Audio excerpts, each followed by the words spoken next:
नाज़रीन, आप YouTube channel देख रहे हैं। मैं इमरान खान हूँ। सबसे पहले तो जापान में जो ओवरसीज़ पाकिस्तानी है, मैं उनका शुक्रिया अदा करना चाहता हूँ। हमने कल एक प्रोग्राम किया, एक प्रोग्राम हम आज भी करने जा रहे हैं जापान में, और ओवरसीज़ पाकिस्तानियों ने बड़ी तादाद में शिरकत की। ये इंसानी हकूक़ के हवाले से प्रोग्राम है, और इसमें जो सहाफ़ियों के साथ किया जा रहा है, पाकिस्तान में जो ख़वातीन के साथ जुल्म किया जा रहा है, ख़ास तौर पे एक साबिक़ वज़ीर आज़म है जो उसके साथ और एक पॉलिटिकल पार्टी के साथ किया गया, जैसे इंसानी हकूक़ की पामालियाँ हैं, आवाज़ों को दबाया जा रहा है, मीडिया की आवाज़ों को दबाया जा रहा है, और पूरे मुल्क को एक कंट्रोल जैसी सूरत-ए-हाल में रखा हुआ है। और पाकिस्तान की मिलिट्री एस्टेब्लिशमेंट ने जिस अंदाज में पाकिस्तान के पूरे निज़ाम को जकड़ लिया है, इसके ख़िलाफ़ हम यहाँ पर आवाज़ उठा रहे हैं। बाकी दुनिया में भी जाएंगे, और ओवरसीज़ पाकिस्तानी जो हैं वो बड़े दाद के मुस्तहिक हैं। वो हर जगह पे भरपूर अंदाज में अपनी आवाज़ उठाते हैं, लेकिन इस आवाज़ को मज़ीद मजबूत बनाना पड़ेगा। तो एक तो जापान के लोगों का बहुत शुक्रिया जो यहाँ पे ओवरसीज़ पाकिस्तानी है, मैं उनसे मिल रहा हूँ, और उनके जज्बात भी मुख्तलिफ नहीं है।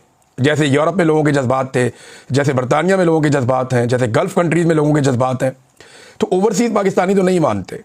ये जो एस्टेब्लिशमेंट ने पाकिस्तान के साथ किया, वो इसको एक संगीन जुर्म समझते हैं, और वो इसके खिलाफ डट कर खड़े भी हुए हैं।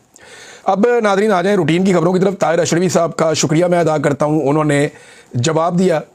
वो हम लोगों को भगोड़ा बोलते हैं, वो ये कहते हैं तो जनाब के आप लोग पाकिस्तान से भगोड़े भागे हुए हैं, कुछ डॉलर वालर आप लेते हैं।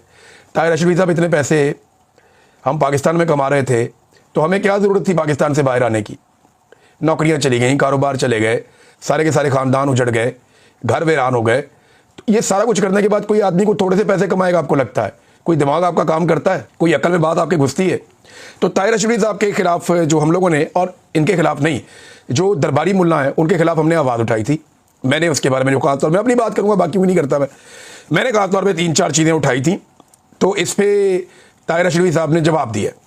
एक तो वो ये कहते हैं कि हमने इस्तिस्ना पे क्यों नहीं बात की। मैं ARY पे बात कर चुका हूँ, मालिक के प्रोग्राम में, और वो बात ये है कि इस मुल्क में एहतसाब भी गैर इस्लामी है, गैर शरई है, और इस मुल्क में इस्तिस्ना भी गैर इस्लामी है, गैर शरई है। और ये क्या बात हुई कि क्योंकि एहतसाब का तरीका इस्लामी नहीं है, लिहाजा इस्तिस्ना जो गैर इस्लामी और गैर शरई आर्मी चीफ ने ले लिया है ताहयात, तो फिर इस पर भी बात नहीं करते। जब एहतसाब पे नहीं हो रही तो इस पर भी नहीं हो रही, जब एहतसाब ठीक हो जाएगा तो ये इस्तिस्ना पे भी बात कर देंगे। ये इनका अंदाज है, अंदाज़ा करें भाई। मौलवी साहब, अगर एहतसाब का निज़ाम गैर इस्लामी और गैर शरई है, तो आप ये बताइए कि आपने इस गैर इस्लामी और गैर शरई निज़ाम के ख़िलाफ़ कब तहरीक चलाई, कितनी आवाज़ उठाई, कहाँ कहाँ गए, कौन सी खिदमत सर अंजाम दी, और इसके मुकाबले में कौन सा ऐसा सिस्टम है जो आप लोगों ने लाकर सामने रखा कि जनाब ये बनना चाहिए? लोगों को बेवकूफ़ ना बनाए। और एक चीज़ अगर गैर शरई है तो क्या उसकी वजह से दूसरी गैर शरई चीज़ जो है वो जस्टिफाई हो जाती है? यानी इस्तिस्ना को जस्टिफाई करने का तरीकाकार उन्होंने ये बताया कि एहतसाब का निज़ाम जो है ना वो शरई नहीं है, लिहाजा इस्तिस्ना। भाई, सज़ा और जज़ा का निज़ाम शरई है या नहीं है? बाकी जराइम जो होते हैं वो शरई है या नहीं है? उनका निज़ाम, कातिल को सज़ाए मौत देना शरई है या नहीं है?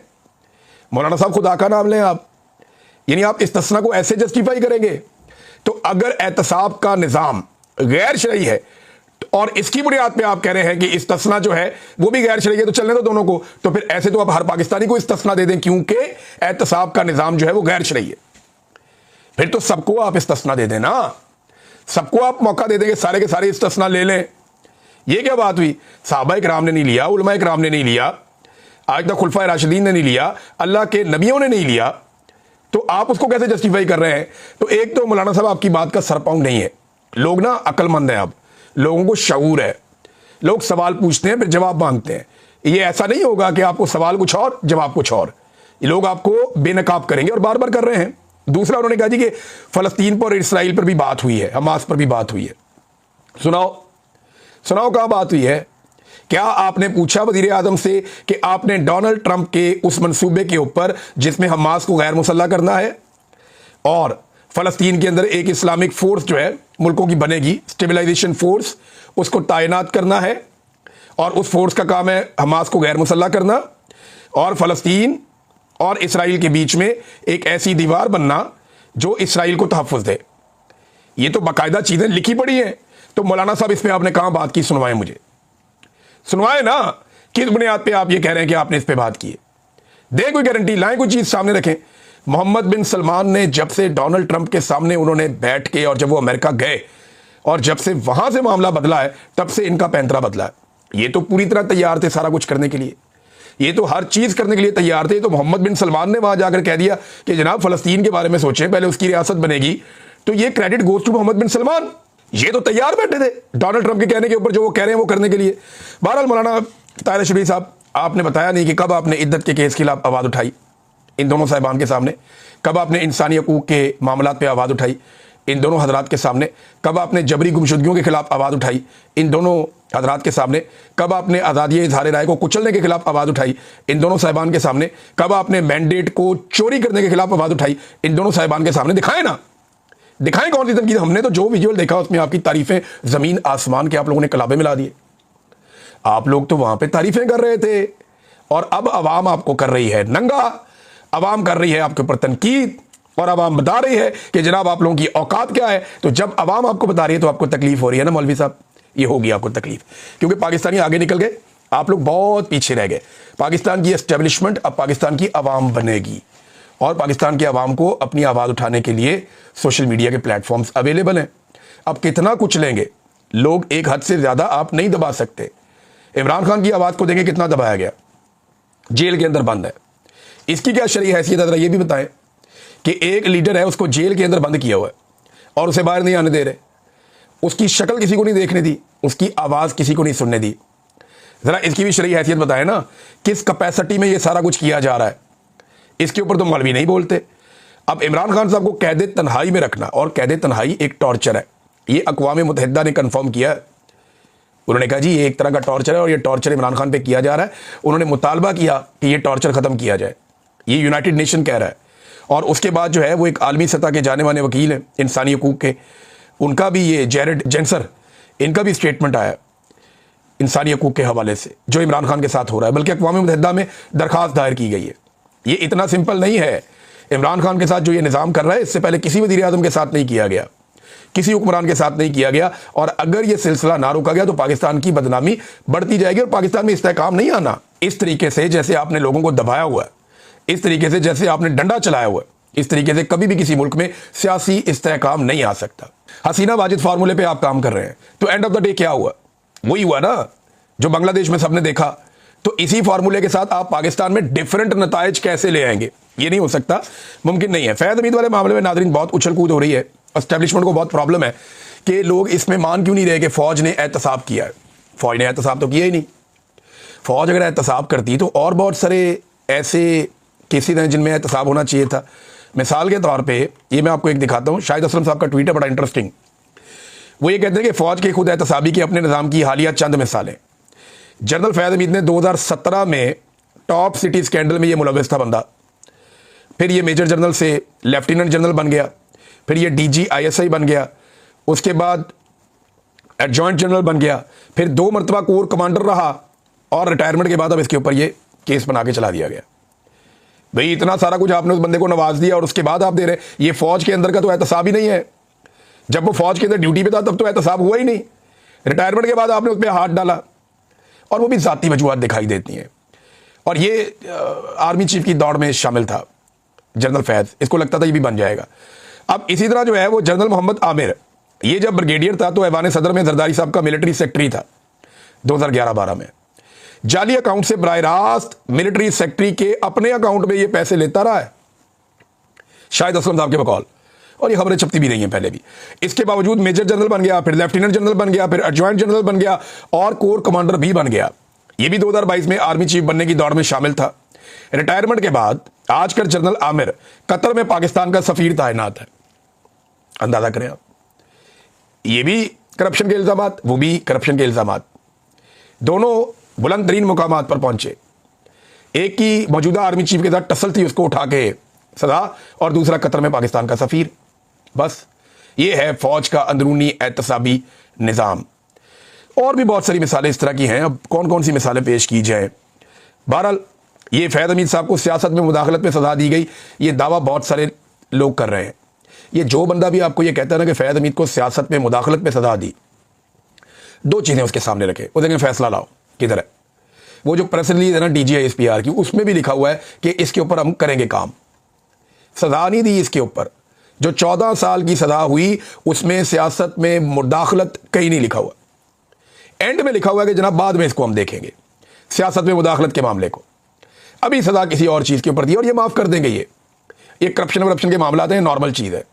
करप्शन इस हुकूमत का मसला ही नहीं है। इतनी दबा के करप्शन हो रही है, ऐसे ऐसे करप्ट लोगों को लाकर मुसल्लत कर दिया है। करप्शन इनका मसला होता तो ये करते पाकिस्तान के साथ, जो इन्होंने कर दिया है। तो करप्शन इनका मसला ही नहीं है। दूसरी बात यह है कि फैज़ हमीद को सियासत में मुदाखलत में अगर आपने सजा देनी है तो आज क्या हो रहा है? आज तो पाकिस्तान का वजीर दिफा इस बात का मुकदमा लड़ता है कि फौज को सियासत का हक है, यानी हाइब्रिड निज़ाम पाकिस्तान में चलेगा, दोगला निज़ाम। फौज इंतजामी मामलात में फौजी क़यादत मुदाखलत करेगी। शहबाज शरीफ हर जगह पे खड़े होकर इकॉनमी का क्रेडिट आर्मी चीफ को दे देते हैं, खारजा पॉलिसी का क्रेडिट आर्मी चीफ को दे देते हैं। बेशुमार और पॉलिसीज हैं जो आर्मी के करने का काम नहीं है, वो सियासत में या इंतजामी मामलात में मुदाखलत होती है, वो क्रेडिट उठ के सीधा आर्मी चीफ को दे देते हैं। इसका मतलब क्या है? आज भी फौज सियासत में मुदाखलत कर रही है। अगर फैज़ हमीद ने मीडिया को दबाया था तो आज क्या किया जा रहा है? फैज़ हमीद ने अगर 5 बंदों को दबाया था ना तो आज 50 बंदों को दबाया जा रहा है। फैज़ हमीद का एक्सीलेटर पे पाऊं अगर 10% था ना तो आज 100% है। इतनी आज के फैज़ हमीद के खिलाफ कौन बोलेगा? आज के फैज़ हमीद के खिलाफ कौन आवाज उठाएगा? मरे हुए फ़िरौन को तो सारे बुरा कहते हैं, मरे हुए यजीद के खिलाफ तो सारे उठ के आवाज लगाते हैं। सवाल यह पैदा होता है कि जो आज जिंदा है, जो आज जुल्म कर रहा है, उसके खिलाफ कौन बोलेगा? उसके खिलाफ कौन खड़ा होगा? ये मौलवी तो नहीं खड़े हुए। तो एक ये कहानी सुनाई गई है कि फैज़ हमीद को सियासत में मुदाखलत पर सजा हुई, नहीं हुई जनाब। ये रास्ता पाकिस्तान के जर्नैल नहीं खोलना चाहेंगे। उसकी वजह यह है कि अगर ये रास्ता खुल गया तो फिर बारी बारी सबकी बारी, तो ये बारी अभी तक तो नहीं आ रही। अच्छा, एक और चीज़ है कि 9 मई का कोई तस्करा भी नहीं था इस सारे मुकदमे में, कुछ नहीं था। 9 मई के ऊपर किसी किस्म का कोई काम नहीं हुआ, बल्कि सवाल पूछा जाना चाहिए उन सारे दानिश्वरों से या उन सारे टाउटों से जो ये टीवी चैनल्स पे आकर बैठ के दावे करते रहे कि जनाब फैज़ हमीद गवाह बन गया, फैज़ हमीद फर बोलता है, वो एक ऐसा तोता है जिसमें इमरान खान की जान है, कोई कहानी, फैज़ हमीद ने जनाब फलानी चीज़ें बता दी, बड़े बड़े राज अफशा हो गए। क्या है जनाब? नथिंग। मेरी फैज़ हमीद के वकील से बात हुई, नथिंग। मेरी दीगर सोर्सेज से बात हुई, कुछ भी नहीं। गोंगलुओं से मट्टी झाड़ी, उसको सजा दे दी। और इन सारों को पहले ही पता था ये सजा होनी है और उसके बाद ये सजा खत्म भी होनी है, ये भी सबको पता है। ये चलनी भी कोई नहीं। आप कुछ अर्सा इंतजार करें, फिर आप ये देखेंगे। देखिए, असल मामला जो मुतालबा हर पाकिस्तानी का है वो क्या है? मुतालबा ये है कि फैज़ हमीद को सियासत और सहाफत और पाकिस्तान की हुकूमत में मुदाखलत करने पर सख्त से सख्त सजा दी जाए, बाकायदा अनाउंस की जाए, उसके इल्ज़ामात कौम के सामने रखे जाए और फिर यह रास्ता खोला जाए ताकि फैज़ हमीद के बाद आने वाले और उससे पहले जाने वाले इन तमाम लोगों को सजाएं दी जा सके। या फिर हल वही है, ख्वाजा साद रफ़ीक ने कहा कि जनाब आप ट्रुथ एंड रिकन्सिलिएशन कमीशन एक बना दें, उसमें जिसने जो किया वो सारा कौम के सामने लाया जाए। देखिए ना, नवाज शरीफ को पाकिस्तान से बाहर किसने भेजा? बताएं ना। मियाँ साहब अब आए ना, आके सामने खड़े होकर कहें कि मैं पाकिस्तान से बाहर कैसे गया था, ये जाली प्लेटलेस की रिपोर्टें कैसे बनी थी। मैंने उस दौर में चैलेंज किया था, मैं अब तक अपनी बात पे कायम हूं कि मियाँ साहब जब पाकिस्तान से बाहर गए थे बरतानिया, जब जहाज में चढ़े थे तो थोड़े से प्लेटलेस थे, जब बरतानिया में उतरे थे बिल्कुल ठीक थे। ये मुझे डॉक्टर्स ने बताया जो बरतानिया में थे। अब सवाल ये पैदा होता है कि मियाँ साहब वो रिपोर्ट पब्लिक कर देना कि ये कैसे प्लेटलेस थे जो पाकिस्तान से जहाज में चढ़ते हुए बहुत थोड़े से थे और जैसे ही बरतानिया में जहाज से उतरते हैं तो ये 2 लाख से ऊपर चले जाते हैं। ये कैसे हो गया जादू? ये मियाँ नवाज शरीफ साहब भी बता सकते हैं ना कि उन्हें जाली प्लेटलेस रिपोर्टें बनाकर पाकिस्तान से निकालने वाला कौन था जब डीजी आईएसआई फैज़ हमीद था। नवाज शरीफ साहब बताएं कि जेल के अंदर उनको तमाम तर सहूलियात कौन दे रहा था। नवाज शरीफ साहब बताएं कि जेल के अंदर उनकी फैमिली के मामलात को सारा उनके साथ सेटल कौन बैठकर कर रहा था। बताएं ना। चलें ये ना बताएं, ये बताएं कि शहबाज शरीफ ने किससे मुशावरत करके अपनी काबीना के नाम भी तैयार कर लिए थे। जब इमरान खान की हुकूमत आ रही थी तो मिलिट्री एस्टेब्लिशमेंट ने कोशिश की कि इमरान खान के बजाय शहबाज शरीफ को वज़ीर आज़म बना देते हैं। तो शहबाज शरीफ ने जब अपनी काबीना के नाम फाइनल किए तो शहबाज शरीफ ने एक्चुअली किसको इंटरव्यू दिया था और किसके साथ बातचीत कर रहे थे, ज़रा ये शहबाज शरीफ साहब बता दें। है अगर इनके पास जवाब तो बताएं ना। तो नाज़रीन, एक एक करके सारी चीज़ें सामने आएंगी और भी चीज़ें सामने आएंगी। ये फैज़ हमीद को कोई ये एहतसाब नहीं हो रहा। अगर एहतसाब होता तो वो नज़र भी आता, उसके हक़ाइक़ कौम के सामने रखे जाते। इस आदमी ने ये किया, ये किया, ये किया, ये किया, लिहाजा इस आदमी के साथ ये हो गया। कुछ भी नहीं, सिर्फ एक प्रेस रिलीज है। आप फैसला जारी करें, कौम को पढ़ने दें, पता चले। लाए ना सियासत में उसकी मुदाखलत के सबूत, ताकि पता चले कि नवाज शरीफ को क्या मिला, शहबाज शरीफ को क्या मिला, इमरान खान को क्या मिला, बिलावल को क्या मिला, जरदारी को क्या मिला। लाए, हर चीज सामने लाकर रख दे, मजा आ जाएगा पाकिस्तान को भी। नाज़रीन, बीबीसी ने भी तस्दीक कर दी, क्योंकि हुकूमत कह रही थी शहबाज शरीफ को प्यूटन का इंतजार नहीं करना।